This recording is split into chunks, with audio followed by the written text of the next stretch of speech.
Bismillahirrahmanirrahim. Assalamualaikum warahmatullahi wabarakatuh.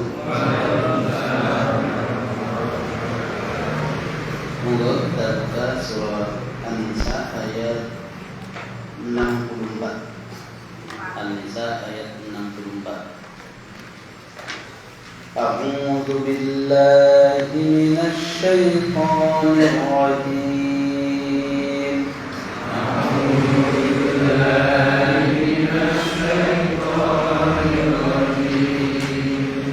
Bismillahirrahmanirrahim.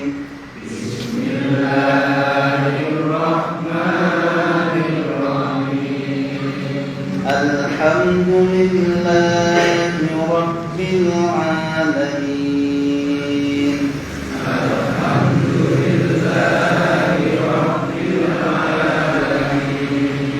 Ar-Rahmanir Rahim.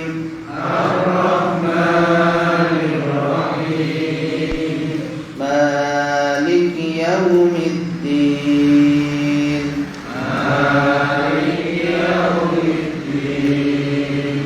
Iyyaka na'budu wa iyyaka nasta'in.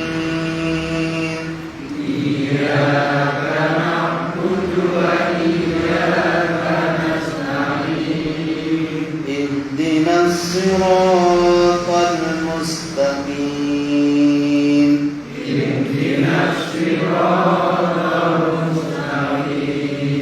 Siratal ladzina an'amta 'alaihim.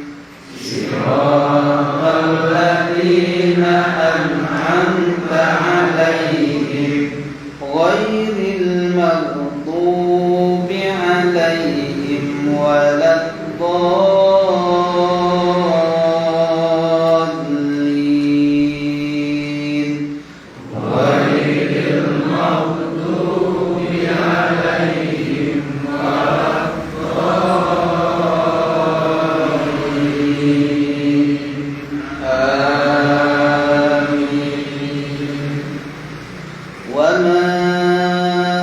أرسلنا من رسول إلا ليطاع بإذن الله.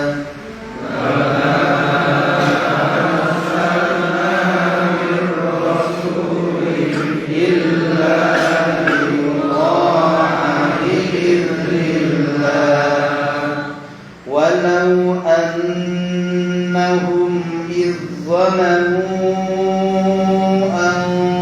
أنفسهم جاءوك فاستغفروا الله.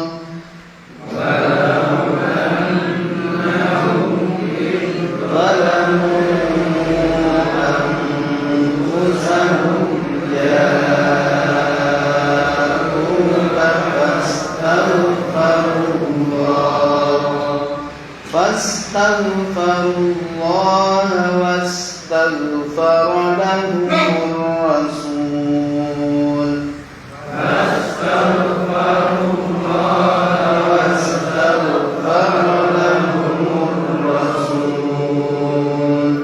لوجدوا الله توابا رحيما.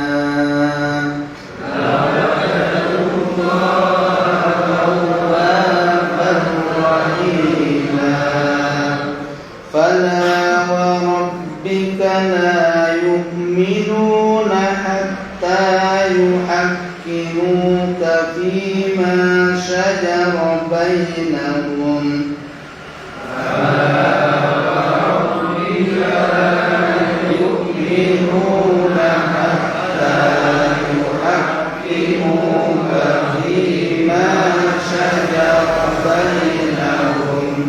ثم لا يجدوا في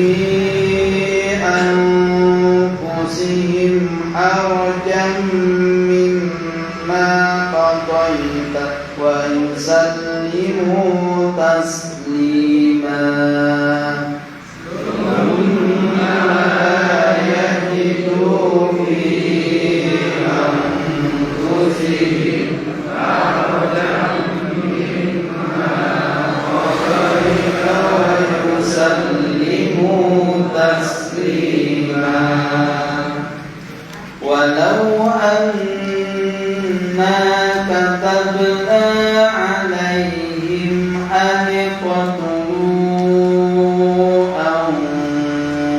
أنفسكم أو اخرجوا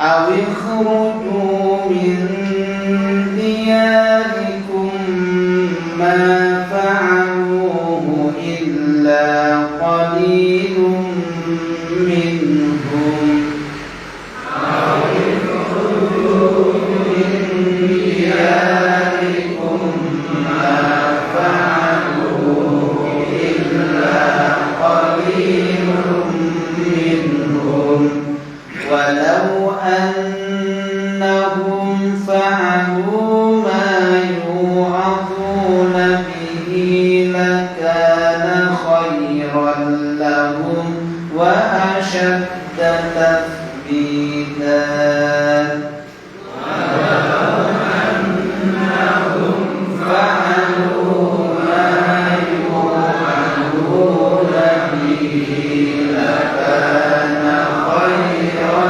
لهم وأشد تثبيتا وإذا لآتيناهم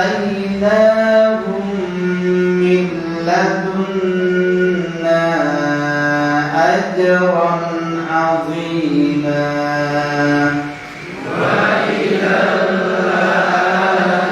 لآتيناهم من لدنا أجرا عظيما ولهديناهم صراطا مستقيما ولهديناهم صراطا مستقيما Aku berlindung billahi kepada Allah minasyaitani dari godaan syaitan ar-rajimi yang terkutuk wama dan tidaklah arsalna kami mengutus mir rasulin dari seorang rasul illa kecuali liyuta'a untuk ditaati biiznillah dengan izin Allah walau annahu dan sekiranya mereka idzalamu jika mereka berbuat zalim anfusahum kepada diri mereka sendiri ja'uka mereka datang kepadamu fastaghfirullaha lalu mereka minta ampun kepada Allah wastaghfar dan juga minta ampun lahum untuk mereka ar-rasul Rasulullah lawajadullah pastilah mereka mendapati Allah tawwaban menerima taubat rahimah lagi maha kasih sayang fala wa rabbika dan demi Tuhanmu la yu'minuna tidaklah mereka beriman hatta sehingga yuhaqqimuka menjadikan engkau sebagai pemutus perkara fima syajara apa yang menjadi persengketaan bainahum di antara mereka. Tsumma kemudian la yajidu mereka tidak mendapatkan fi anfusihim dalam diri mereka harajan kesusahan mimma dari apa yang qadaita telah engkau tetapkan wa yusallimu dan mereka menerima keputusan itu taslima dengan hati yang lapang. Bismillahirrahmanirrahim. Alhamdulillahirabbil alamin. Assalatu wassalamu ala Rasulillah wa ala alihi wa ashabihi ajma'in. Amma ba'du. Bapak dan Ibu jemaah pengajian tafsir malam Selasa Masjid Al-Kautsar dari Kilid rahimahullah. Pertama puji dan syukur senantiasa kita panjatkan dari Allah Subhanahu wa taala yang telah memberikan kesehatan kepada kita semua. Salawat dan salam kita lakukan kepada junjungan kita Muhammad sallallahu alaihi wasallam. Dan kita saya hormati, saya muliakan para sesepuh, bini sepuh, para ibu, para takmir masjid, para imam dan semuanya yang hadir pada kesempatan malam ini yang semoga kita rahmat oleh Allah Subhanahu wa taala. Insyaallah kita akan lanjutkan kajian tafsir surat An-Nisa. Sekarang sudah sampai kepada ayat yang ke-64. Masih bercerita tentang orang-orang munafik atau orang-orang yang berbeda antara hati dan ucapannya. Jadi orang munafik itu adalah mereka menurut hatinya begini, menurut omongannya begini. Jadi tidak sama. Mulutnya mengatakan dia adalah beriman, tetapi hatinya kafir. Itulah disebut dengan orang munafik. Tapi KTP-nya tetap Islam, gitu ya. Islam. Kalau sudah kafir tidak. Maka Allah Subhanahu wa taala di pertemuan yang lalu itu kita sudah menyebutkan beberapa ciri dari mereka.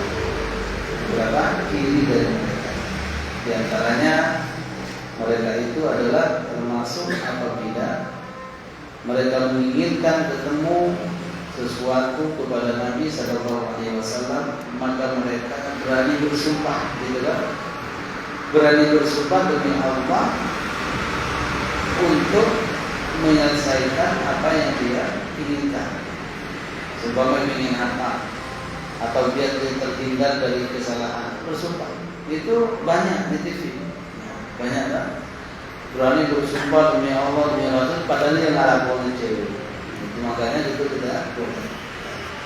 Itu biasanya yang nonton TV tahu siapa saja yang melakukan seperti itu. Alhamdulillah. Udah jelas-jelas benar dia melakukan, tapi bersumpah di dalam Islam maka tidak boleh. Maka hendaknya kalau orang bersumpah demi Allah kemudian tidak dilakukan, itu ditindak oleh Allah Subhanahu wa taala. Dari sana maka tidak boleh dilakukan. Karena orang yang bersumpah padahal dia salah itu adalah maaf ciri iblis. Maaf. Iblis itu ketika merayu Nabi Adam di dalam surat Al-A'raf disebutkan. Ketika merayu Nabi Adam agar supaya tergelincir dari jalan yang benar, kan mereka bersumpah. Bersumpah. Apa sumpahnya? Wa qasamahuma inni lahuma lamina nasihin. Coba. Kemudian iblis itu bersumpah demi Allah. Coba. Iblis bersumpah demi Allah untuk merayu Nabi. Sesungguhnya aku ini menyuruh kamu makan itu bukan untuk kata iblis. Akan tetapi aku itu untuk menasihatimu. Coba, nasihat iblis, nasihatnya Nabi Adam. Makanya kenapa Nabi Adam alaihissalam ketika ditanya, salah satu kaidah mengatakan, Nabi Adam itu kenapa dia mulai makan seperti itu, padahal itu dilarang. Coba jawabannya apa? Itu kalau kita mendengarkan tafsirnya Usbah, beliau itu pintar cara menafsirkan dengan beberapa tafsir. Jadi semua banyak itu. Salah satu yang dijawab oleh beliau apa? Dengan bahasa Jawa yang waktu apa gitu, beliau mengatakan begini. Bagus beliau. Apa katanya? Kenapa Nabi Adam itu padahal sudah dilarang? Ini sama sumpahnya iblis dengan sumpahnya orang munafik sama. Ketika Nabi Adam alaihissalam kenapa kok padahal dilarang tetapi makan? Jawabannya apa? Karena aku itu tidak mengira orang yang ada di dalam surga ini menyebutkan nama Allah untuk berbohong. Jadi tidak menyangka ada makhluk Allah di surga kemudian dia bersumpah demi Allah padahal mengatakan perkara yang bohong. Jadi gak sultan. Tentu enggak. Jadi seumpama kita di sini di masjid, karena ini orang baik-baik semua. Lalu kemudian dia bersumpah demi Allah di masjid, kemudian perkara yang baik. Kita kan enggak sultan, berarti sumpahnya itu benar begitu. Nah begitu juga ketika Nabi Adam ketika dia bersumpah, wa qasamahuma inni lakuma lana minan nasihin, wahai Adam, aku itu kepada kalian berdua itu memberikan alternatif agar supaya menjadi nasihat buatmu. Jadi kalau kau makan kekal di sini, tapi kalau enggak makan malah dikeluarkan sekali. Begitu juga orang munafik. Jadi disebutkan tummaja'u kayahlifuna billah in aradna illa ihsanan wa taufiqa. Jadi ciri mereka itu adalah bersumpah demi Allah untuk menutupi kesalahan yang dia lakukan. Alhamdulillah. Jadi kalau kita memang salah itu gak usah bersumpah, mempertahankan diri karena memang salah. Apalagi ke istri atau ke suami sebaliknya. Sumpah aku tenang pada orang. Sumpah enggak gitu aja. Itu adalah masuk gitu ya. Ya. Kemudian apa kata Allah? Setelah melihat orang-orang munafik, jadi kita kan tahu derajatnya. Apa yang harus dilakukan? Maka Nabi ditunjuk oleh Allah 3 cara. Ya, ini hanya mengulang saja. 3 cara untuk menghadapi orang munafik. Yang pertama membiarkan. Artinya omongannya itu kita tahu, oh iya arahnya ngapusi wes mungkin. Tapi jangan pindah. Artinya tidak dihiraukan. A'rada itu dia tidak menghiraukan. Udah. Tetapi kita enggak pergi. Kalau pergi nanti dakwah kita enggak berhasil. Lalu kemudian setelah membiarkan itu, kemudian baru setelah mandek dia ngomong, baru kasih nasihat. Nasihatnya jangan langsung dituju. Kalau itu kowe ngapusi ya enggak. Kalau itu bubar nasihatnya. Nasihati apa? Sesungguhnya Allah berfirman atau apa? Yang merembet ke situ, tapi dia tidak 100% paham gitu. Padahal dia sendiri, itu namanya nasihat. Lalu kemudian yang ketiga itu langkahnya, kalau orang seperti itu berilah ucapan yang mana ucapan itu membekas di dalam diri. Seumpama dia nakal, gitu. Seumpama sering jauh-jauh orang lain. Coba, ini kan namanya nasihat untuk membekas. Bagaimana sekiranya engkau itu punya hati kemudian digituin sama orang, nah, itu kan membekas. Itu namanya dengan memberikan ucapan yang membekas kepada dia. Bagaimana kalau kamu ditipu sebelum orang, itu kan berarti dia adalah kata-kata yang membekas kepadanya. Dan paling baiknya itulah yang dikatakan oleh Nabi kepada orang-orang munafik itu ketika mereka berhadapan dengan Nabi Sallallahu Alaihi Wasallam. Kemudian selanjutnya Bapak dan Ibu sekalian, ayat berikutnya ini menunjukkan bahwasanya Allah telah memerintahkan mengutus rasulnya itu agar supaya ditaati. Wa ma arsalna min rasulin illa liyuta'a biidznillah. Ya. Tidaklah kami mengutus dari seorang rasul itu kecuali untuk ditaati dengan izin Allah. Jadi tujuan Allah mengutus rasul itu adalah untuk ditaati. Untuk ditaati. Makanya di dalam hadis itu banyak ketika Nabi Shallallahu Alaihi Wasallam yang meninggal itu kenapa banyak orang-orang yang tidak taat kepada Nabi dan begitu juga kepada Rasul. Maka Nabi pernah didatangi oleh orang dari kalangan Makhzum. Jadi beliau itu agar supaya maaf hukumnya itu tidak berlaku. Ya, kan pernah ada orang yang pertama kali mencuri dipotong tangan itu sebenarnya orang perempuan, namanya Fatimah Al-Makhzumiyah, gitu kan? Fatimah Al-Makhzumiyah. Jadi bukan dari kalangan laki-laki tapi perempuan. Pada saat itu kemudian yang paling dekat dengan Nabi itu adalah cucu angkat, namanya Usama bin Zaid. Usama bin Zaid. Karena Usama bin Zaid ini cucu kesayangan Nabi walaupun cucu angkat. Kemudian dia oleh orang Makhzumiyah itu diperalat kalau bahasa kita. Wahai Zaid, pokoknya kamu menemui Rasul, kamu kan kesayangan Nabi, pasti nanti lolo hatinya. Olah-olah bahasa kita ini. Sudah nyampe kepada Nabi menceritakan bagaimana nanti kalau dipotong tangan nanti aibnya, padahal dia adalah kabilah yang besar, malu dan lain sebagainya. Nabi bukan malah sayang kepada, langsung malah marah kepada. Langsung malah marah. Langsung ucapan yang terucap pada saat itu, wallahi law anna Fatimah binta Muhammadin sarqat laqata'a Muhammadun yadaha. Jadi langsung marah. Sesungguhnya seandainya yang mencuri itu Fatimah binti Muhammad, maka aku sendiri akan potong tangannya. Itu dari saking marahnya karena dirayu agar supaya tidak dijatuhi hukuman. Lalu kemudian pada saat itu sesungguhnya umat-umat yang terdahulu itu banyaknya kehancurannya. Itu disebabkan apabila yang melakukan kesalahan itu orang kecil ditindak. Tetapi kalau orang yang melakukan kesalahan itu orang besar dibiarkan, maka disitulah kehancuran umat-umat terdahulu. Nabi Muhammad itu tahu apa yang akan datang, itu tahu. Sekarang nggak ada kayak itu. Orang kecil mencuri dihukum suwe. Kemudian orang yang banyak selamat sampai tujuan. Itu kan, itu adalah hukum yang tidak tumpulnya tajamnya itu ke bawah, tumpul ke atas seperti itu. Karena misalnya udah ini ada teknik kita nikmati dulu, kita mulai bacaan basmalah. Bismillahirrahmanirrahim.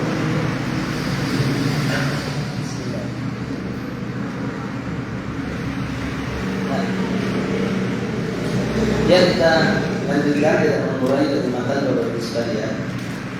Ya. Jadi kata Allah Subhanahu wa taala menyinggung orang-orang yang munafik pada zaman Nabi sallallahu alaihi wasallam. Wa ma arsalna min rasulin illa yuta'a bi'idznillah. Sesungguhnya Allah mengutus atau memberi tugas kepada para rasul itu tujuannya untuk ditaati. Tujuannya untuk ditaati. Ditaati untuk apa? Dalam masalah hukum dan lain sebagainya. Karena ayat ini kan berkaitan dengan orang-orang Ansar yang dia itu minta keadilan, lalu setelah diputuskan oleh Nabi Sallallahu Alaihi Wasallam, lalu mereka nggak terima, ya kan? Nggak terima. Maka karena nggak terima itu, kemudian dia datanglah kepada Umar, minta perlindungan. Aku diputuskan, tapi aku kalah. Gitu.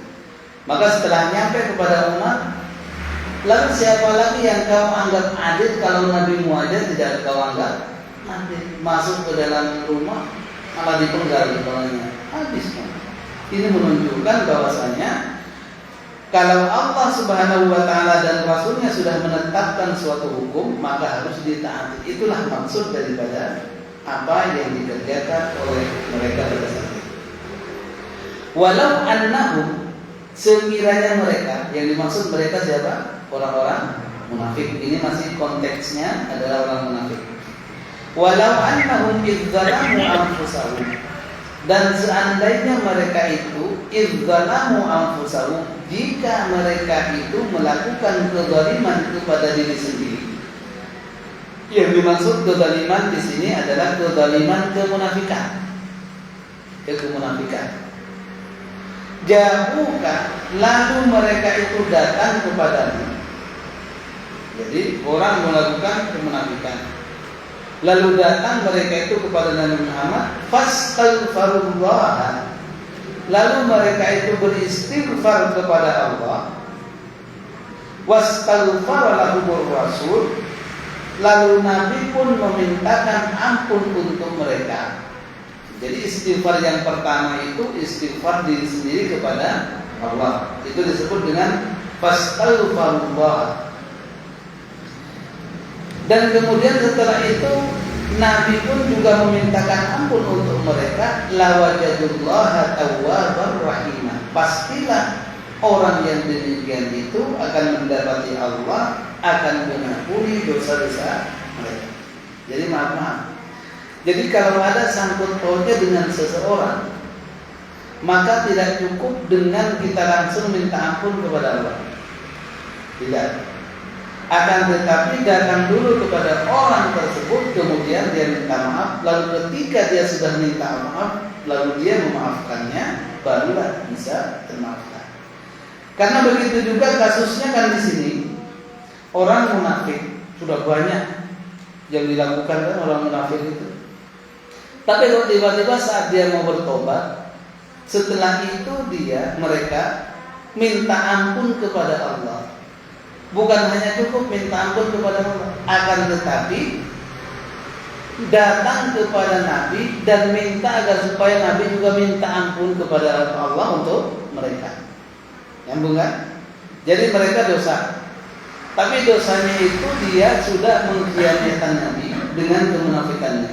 Berarti dosanya itu kepada Allah dan kepada Nabi, ya kan? Maka dia tidak cukup langsung beristighfar kepada Allah karena masih ada sangkut pautnya kepada Nabi. Nabi diutus tetapi kok. Maka oleh sebab itulah kata Allah Subhanahu wa taala gambarannya, baru mereka orang-orang yang mau bertobat dari kemunafikannya itu diampuni oleh Allah Subhanahu wa taala apabila dia datang kepada Nabi Muhammad, lalu kemudian Nabi Muhammad memintakan ampun kepada Allah untuk mereka, barulah dosanya itu diampuni.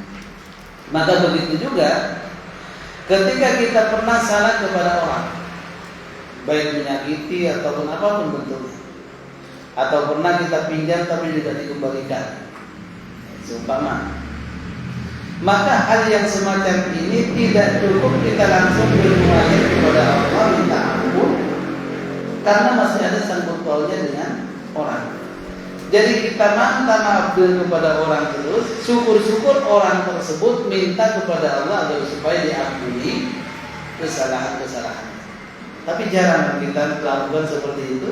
Dan itu afdalnya sebagaimana Nabi ketika dikhianati oleh orang-orang munafik, lalu kemudian mereka itu cara bertobatnya dengan datang kepada Nabi, lalu kemudian Nabi sendiri yang memintakan ampun untuk mereka. Nah begitu juga kita ketika kita minta kesalahan, seumpama maaf bentrok atau salah kita kepada kakak atau adik, maka tidak cukup langsung minta ampun kepada Allah, tapi clearkan dulu dengan adik, dengan kakak kita ini. Iya, aku merasa salah, kemarin itu keliru, maka oleh sebab itu saya minta maafkanlah kepada Allah. Nah itu adalah cara lebih afdalnya ketika kita minta maaf dan berkaitan dengan orang yang berkaitan kesalahan kita. Bapak dan Ibu sekalian rahimakumullah, maka itu yang pertama yang dilakukan oleh Nabi Shallallahu Alaihi Wasallam ketika melihat orang-orang munafik itu banyak sekali melakukan kesalahan, akan tetapi mereka itu tidak mau menyadari. Ketika pas sadar itu syaratnya harus ada dua. Dia sendiri minta ampun kepada Allah dan minta ampun kepada orang yang bersangkutan, dia minta maaf kepada Allah. Kemudian Allah Subhanahu wa taala menyebutkan ayat selanjutnya, fala wa rabbika la yu'minuna. Jadi fala wa rabbika itu maka, la wa rabbika itu sumpah. Jadi bukan fala itu maka tidak, bukan, tapi fa sendiri, la wa rabbika, seperti la uqsimu itu kan, la uqsimu bihadzal balad, itu artinya la uqsimu itu bersumpah demi negeri. Nah begitu juga fala wa rabbika, la terjemahannya maka demi Tuhanmu, demi Tuhanmu maksudnya. Lalu siapakah yang bersumpah di sini? Yaitu Allah. Allah bersumpah untuk menjelaskan kepada Nabi Sallallahu Alaihi Wasallam, fala wa rabbika, demi Tuhanmu, yaitu demi Allah maksudnya itu. La yu'minuna, mereka orang-orang yang minta keadilan kepada tagut yang kemarin itu, tidaklah mereka itu beriman sepenuhnya kepada Allah hatta yuhaqqimuka fima syajara bainahum, sehingga mereka itu engkau wahai Muhammad dijadikan orang yang bisa memutuskan persoalan yang dia lakukan. Jadi seseorang pada saat itu, artinya seolah-olah kalau sekarang itu tidaklah orang itu dianggap beriman kalau ada permasalahan lalu kemudian dia tidak mengambil hukum dari Al-Quran dan hadis, itu maksudnya. Jadi kalau zaman dulu itu langsung Nabi yang menentukannya, maka tidaklah seseorang itu yang berhakim kepada selain Allah itu dianggap beriman kepada Allah dan Rasulnya sampai engkau wahai Muhammad dijadikan sebagai pemutus semua permasalahan yang ada. Jadi memutuskan. Wa fima syajara bainahum, fima syajara bainahum itu, syajara itu bukan pohon-pohonan, tapi di sini adalah fima syajara bainahum, persengketaan yang terjadi pada mereka. Maksudnya persengketaan yang terjadi kemarin itu sudah disebutkan bahwa ada orang Ansar ketemu dengan orang Yahudi punya masalah. Akhirnya setelah masalah itu mau diajukan, yang satu pengennya kepada Ubay bin Syaraf, kemudian yang satunya pengennya kepada Nabi, kan gitu kan? Maka inilah yang kepada Tauhid ini, yang kepada Ubay dan lain sebagainya itu tidaklah dianggap beriman selagi dia minta keputusan hakimnya itu kepadanya. Kan bukankah kita sudah pernah mendengar bagaimana kisah keadilan ketika prosesi mengadili Ali radhiyallahu ta'ala.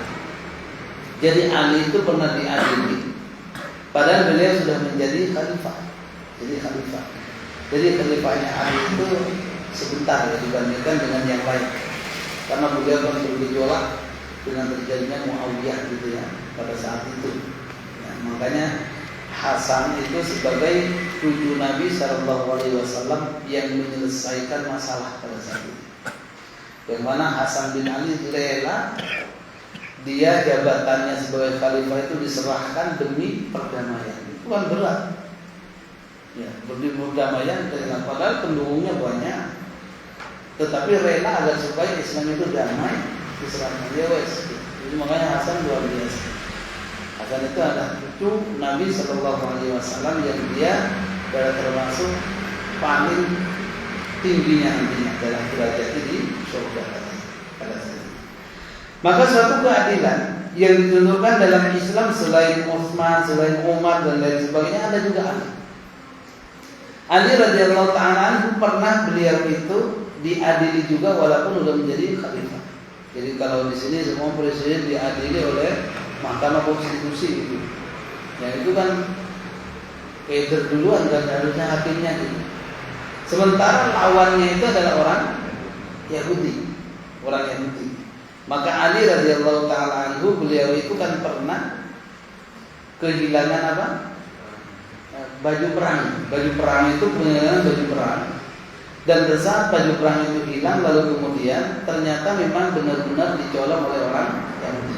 Orang Yahudi memang sengaja untuk ngetes bagaimana keadilan yang diadilkan oleh Islam pada saat itu. Lalu pada saat itulah kemudian Ali melihat itu, diaku oleh Ali. Oh, itu punyaku. Kata mereka, enggak, ini punyaku. Buktinya ini ada di tanganku. Gitu kan? Pendek ceritanya setelah dihakimi. Nah, pada saat dihakimi itulah kemudian dia ditanya. Yang pertama yang ditanya adalah si Yahudi. Apakah betul itu baju besi itu punyamu?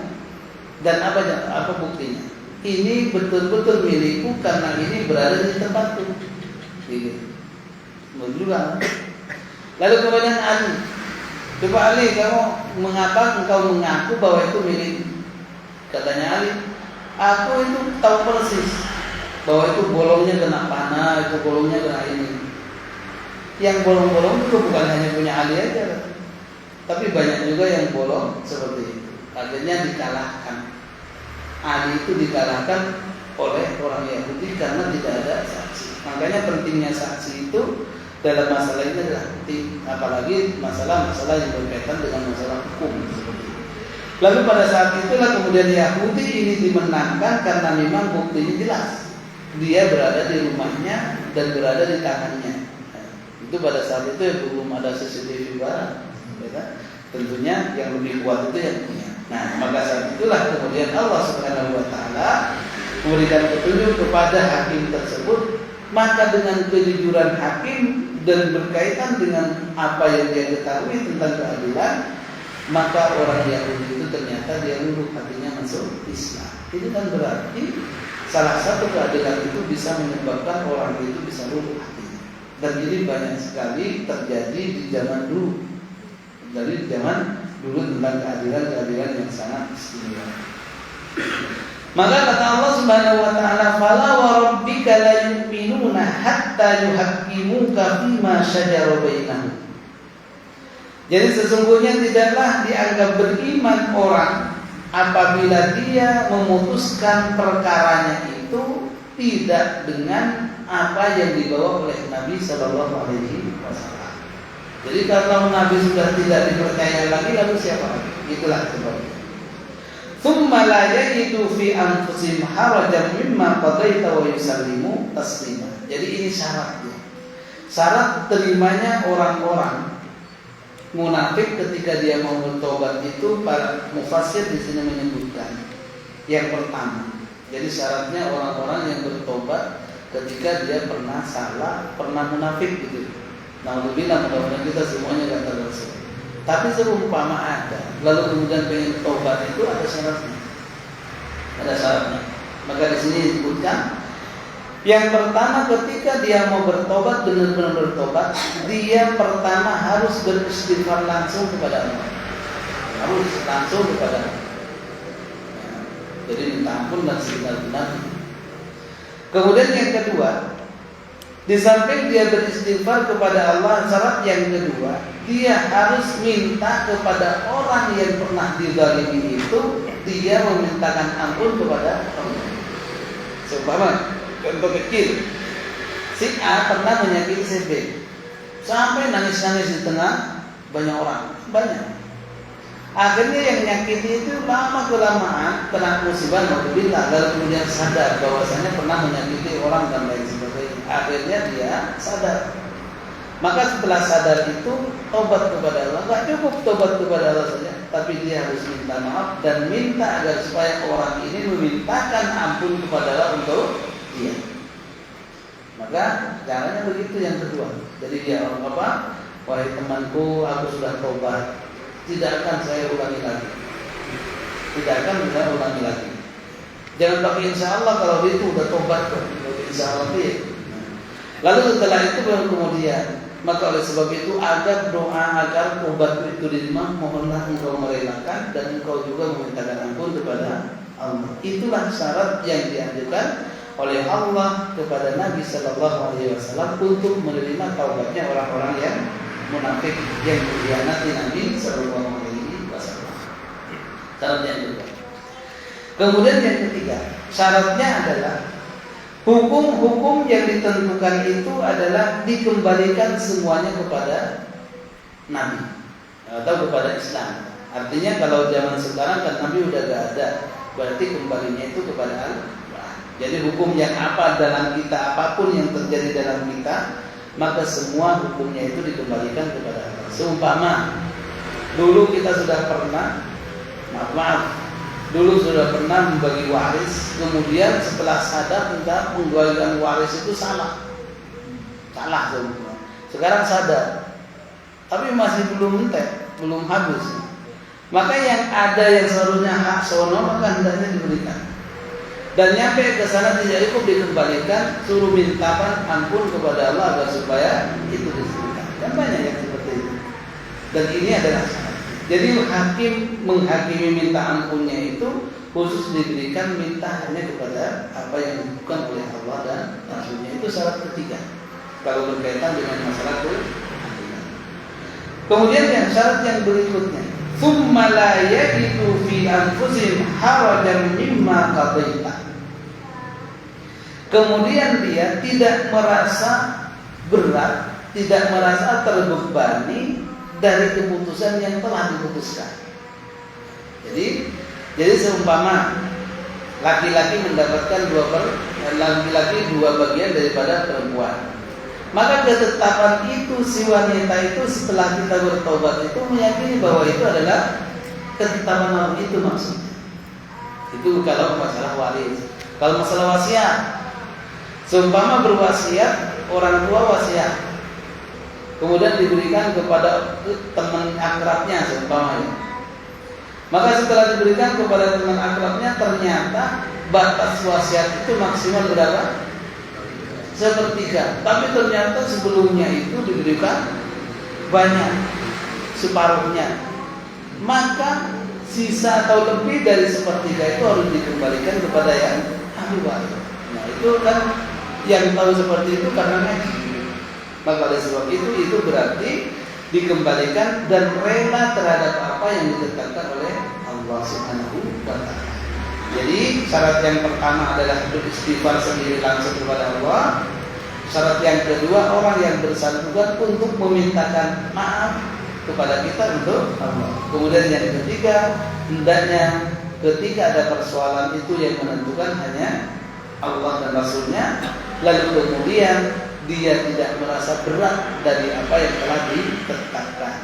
Dan syarat yang ketiga, yang keempat, yang terakhir adalah kata Allah Subhanahu wa taala, wa yusallimu taslima, dan dia menerima dengan lapang dada. Ini kan kalau tadi rela, kalau sekarang menerima dengan lapang dada. Dan ini yang agak berat. Ibaratkan kalau hukum, apalagi kalau seolah-olah berkaitan dengan masalah yang berkaitan dengan masalah materi, ini berat karena disinilah hukum Allah Subhanahu wa taala sangat berat. Maka Bapak dan Ibu sekalian rahimakumullah, ini walaupun berkaitan dengan masalah taubatnya orang-orang munafik yang dia pernah melakukan kesalahan, akan tetapi mencakup semua hukum yang ada. Apa saja yang berkaitan dengan hukum. Dan itu kita yang sebagai talabul ilmi, kalau mungkin dulu-dulunya pernah bersengkata atau tidak baik kepada kakak, adik dan lain sebagainya, maka sebelum terlambat maka hendaknya diselesaikan secara baik-baik. Nah, kan kadang-kadang adik kakak nggak akur itu kan ada, walaupun nggak di sini ya di mana gitu, gara-gara apa, maka itu selesaikan dengan baik. Begitu juga ketika apa yang ditentukan oleh Allah sudah jelas, maka itu kita harus patuh. Sehingga ditutup oleh Allah Subhanahu wa taala, walau anna katabna 'alaihim an yaqtulu anfusakum aw yakhruju min diyarikum ma fa'aluhu illa qalilum minhum. Jadi sampai-sampai ini perumpamaan. Sekiranya syaratnya itu untuk diterima taubatnya seseorang itu, syaratnya sekiranya dia harus berpulang sepanjang umur, maka dia melakukan. Itu maksud daripada walau anna katabna 'alaihim an yaqtulu anfusakum. sekiranya kami itu menetapkan kepada mereka agar supaya diampuni dosanya, aniqtulu anfusakum, sehingga dia harus berperang, awikruju min diyarikum, ataupun dia keluar dari rumahnya, maka hendaknya dia lakukan. Itu dari saking pentingnya minta. Jadi kalau zaman dulu kan kalau zaman Nabi Musa untuk menerima taubatnya itu tidak cukup dengan istighfar. Dari diantaranya adalah harus dia membunuh diri sendiri. Tetapi di sini maksud dari aniqtulu anfusakum itu, sekiranya taubat itu baru bisa diterima oleh Allah Subhanahu wa taala dengan syarat dia harus berperang semanjang-manjang, maka dia harus melakukannya. Itu dari saking pentingnya minta taubat kepada Allah. Sehingga kalau orang sudah bertaubat di dunia, baik melakukan hukum-hukum Allah, maka di akhirat itu tidak akan ada lagi. Seperti contohnya, siapa yang melakukan hukum Allah seperti contohnya hudud. Hudud itu seperti raja, itu namanya hudud, potong tangan. Terus apa lagi? Qisas, itu namanya hudud. Semua disebut dengan hudud. Itu dalam fikih. Ketika orang sudah di dunia melakukan seperti itu, nanti di akhirat tidak. Satu contoh, ada seorang perempuan yang kemarin kami sampaikan, ada seorang perempuan dia maaf bolak-balik, kemudian setelah zina dan kemudian hamil. Tapi setelah hamil itu dia sadar mau bertobat benar-benar kepada Allah.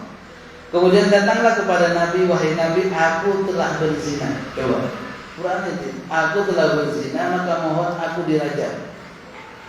Dirajam, bukan dijerat tapi dirajam. Maka kata Nabi, iya sekarang pulang aja dulu kamu sampai melahirkan, nanti kesini. Setelah pulang lahir. Setelah lahir itu datang Nabi kepada Nabi. Maksudnya kan kalau seandainya dia itu gak jurul kepastiannya, udah gak datang kan beres. Gak bakal dicari satpam di bawah. Tapi dari saking pengen bertobatnya karena tahu memang kalau orang melakukan hudud di dunia, di akhirat sudah tidak, bahkan diampuni dosanya. Maka datang lagi setelah dia melahirkan. Lalu kemudian mengatakan, wahai Nabi, aku sudah melahirkan, anakku sehat. Maka sebab itu saya minta rajam sekarang. Apa jawaban Nabi?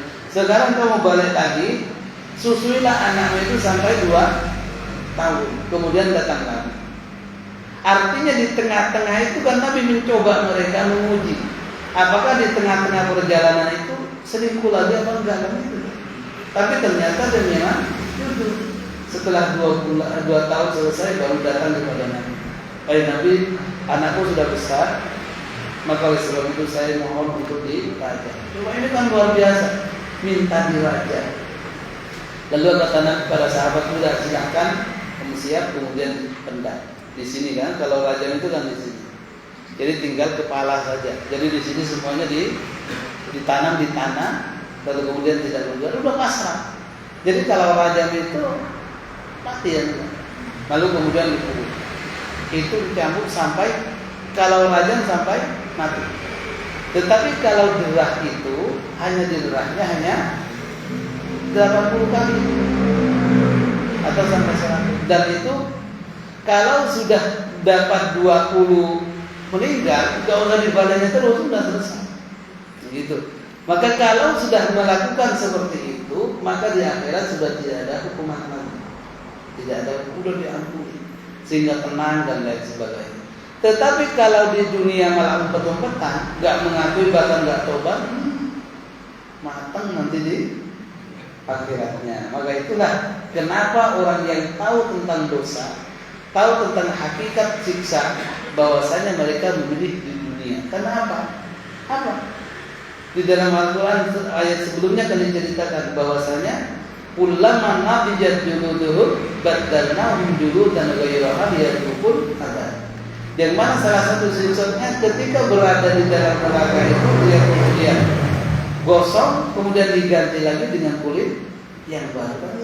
Itulah yang ditakutkan oleh semua orang yang melakukan permintaan maaf kepada Allah Subhanahu wa taala.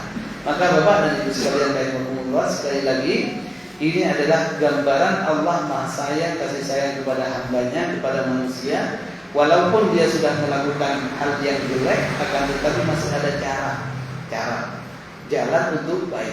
Ini kan berarti untuk kita berbuat baik. Maka tidak ada yang luput dari kesalahan, termasuk kita juga. Maka sebaik-baik kita yang bersalah mungkin, apalagi dulunya mungkin pernah terlibat maaf kemunafikan, naudzubillah, tapi segeralah kita bertobat. Kalau munafik gak usah rajam, bagi cukup beristighfar yang tahu kita dengan Allah Subhanahu wa taala. Insyaallah kalau sudah melakukan akan hancur atau luntur apa yang dijanjikan oleh Allah. Sesungguhnya innal munafiqina fid darkil asfali minan nar. Itu kalau memang sampai mati tidak bertobat. Maka tapi kalau sudah bertobat Allah mengampuni. Itu sudah selesai tentang masalah yang berkaitan dengan hal orang munafik. Caranya Nabi sudah mengajarkan di dalam Al-Quran, dan begitu juga syarat-syarat untuk bertobat sudah Allah memaparkan kepada kita. Tinggal kita apabila kita sadar, insya Allah semuanya akan beres dan semuanya akan diampuni oleh Allah Subhanahu wa taala. Mungkin ini dulu yang dapat kita bahas pada kesempatan ini.